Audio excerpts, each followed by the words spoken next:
পবিত্ৰ ৰমজানৰ দিনত আমাৰ কোকৰাঝাৰ টাউনত থকা যি মছজিদ, এই মছজিদত মই আজি আল্লাহৰ ভগৱানৰ ওচৰত প্ৰাৰ্থনা কৰিবৰ কাৰণে আৰু ইছলাম ধৰ্মীয় নেতাসকলৰ লগত অকণমান সময় ইফতাৰ কৰিবৰ কাৰণে মই আহিছোঁ। আৰু সঁচাকৈ ইয়াত আহি পেলাই খুব ভাল লাগিছে। সকলো ইছলাম ধৰ্মীয় নেতাসকল আৰু আশে পাশে থকা গাঁৱৰ মুৰব্বীসকল ইয়াত আহিছে। ইয়াত মানে মুছলিম বা ইছলাম ধৰ্ম তেনেকুৱা লগা নাই। হিন্দু মুছলিম ইয়াত একগোট হৈ পেলাই ইফতাৰ আজি কৰিছে। আৰু সঁচাকৈ তেনেকুৱা সমাজ আমি যদি গঢ়ি তুলিব পাৰে, য'ত ইছলাম ধৰ্মীয় মানুহসকলৰ তেনেকুৱা প্ৰগ্ৰামত হিন্দু মানুহসকলে আহে আৰু হিন্দু মানুহসকলৰ প্ৰগ্ৰামতো মুছলিম মানুহসকলেও আহে, তেনেকুৱা পৰিস্থিতি যদি আমি কৰিব পাৰে, তেতিয়াহ'লে আমাৰ যিটো উদ্দেশ্য যে BTCৰ কোনো ধৰ্ম লৈ পেলাই বিভাজন হ'ব নালাগে, ই আমাৰ সপোনটো সফল কৰিব পাৰিব। নিৰ্বাচনী বতৰ যেহেতু প্ৰচাৰ কাৰ্য আপোনাৰ চলি আছে, কেনেকৈ চলি আছে? BPF জিকিবই। আজি BTCত যিমান জনসাধাৰণ আছে, চব ধৰ্মৰ মানুহ, চব ভাষা ভাষীৰ মানুহ, চব জাতিৰ মানুহ BPF দলক ভোট দিবৰ কাৰণে তেখেতসকলে ৰেডি হৈ আছে। জাষ্ট ইলেকশ্যনৰ দিনটো ৰখি আছে। কিমান আশা কৰে উদ্ধাৰ কৰিব পাৰিব? 100% BPF জিকিব কোকৰাঝাৰত আৰু ওদালগুৰি দৰঙতো। কিন্তু নৱকুমাৰ কন্যা পুনৰ নৱচৰণীয়া তেখেতে দুবাৰ জিকি যোৱাৰ পিছত আজি আকৌ ইলেকশ্যন খেলিবৰ কাৰণে আগুৱাই আহিছে।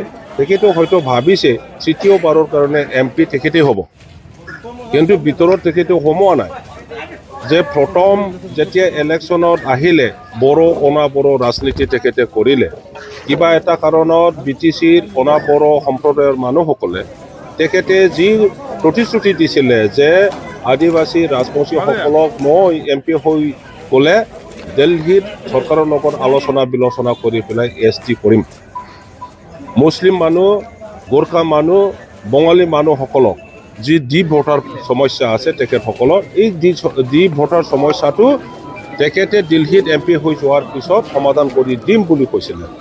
BTCৰ মাটিৰ সমস্যা আছে বুলি তেখেতে কৈছিলে। MP হৈ গ'লে BTCৰ যিমান মাটিৰ সমস্যা আছে সমাধান কৰি দিব বুলি তেখেতে কৈছিলে। MP হৈ যোৱাৰ পিছত আমাৰ বড়োসকলৰ ওপৰত এইটো কৰিব সেইটো কৰিব তেখেতে কৈছিলে। আৰু BTC গভৰ্ণমেণ্টক মানে BTC 6 শিডিউলটো তেখেতে আকৌ ডিজলভ কৰাৰ কথা কৈছিলে। কিন্তু দুবাৰ MP হৈ যোৱাৰ পিছতো আমি নৱচৰণীয়া পাৰ্লিয়ামেণ্টত এই আদিবাসীসকলৰ কাৰণে, এই ৰাজবংশীসকলৰ কাৰণে, এই মুছলিম ভাইসকলৰ কাৰণে, কোনোবা বঙালীৰ কাৰণে, কোনোবা নেপালীৰ কাৰণে কথা কোৱাটো আমি শুনিবলৈ নাপালোঁ।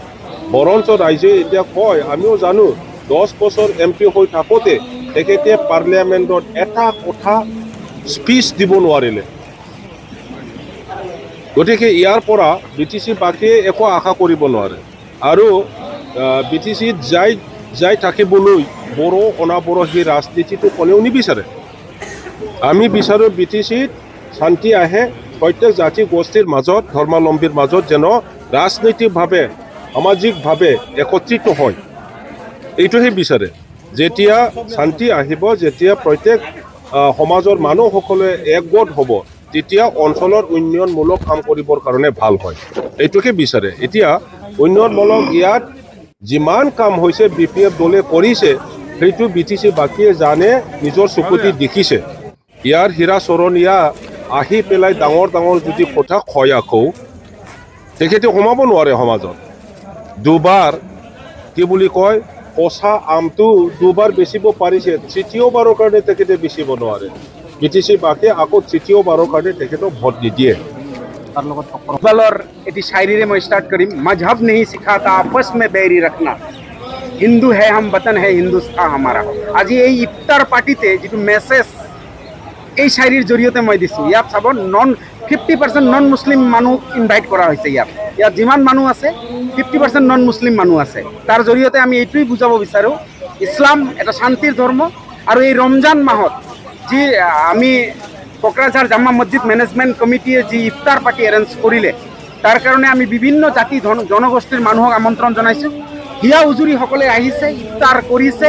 আমাকো ভাল লাগিছে যে আমি BTC-বাসী এনেকেই যাতে মিলা প্ৰীতিৰে বাকী জীৱন কটাব পাৰোঁ, আৰু এনেকৈ মিলা প্ৰীতিত থাকিলে BTC উন্নতি হ'ব।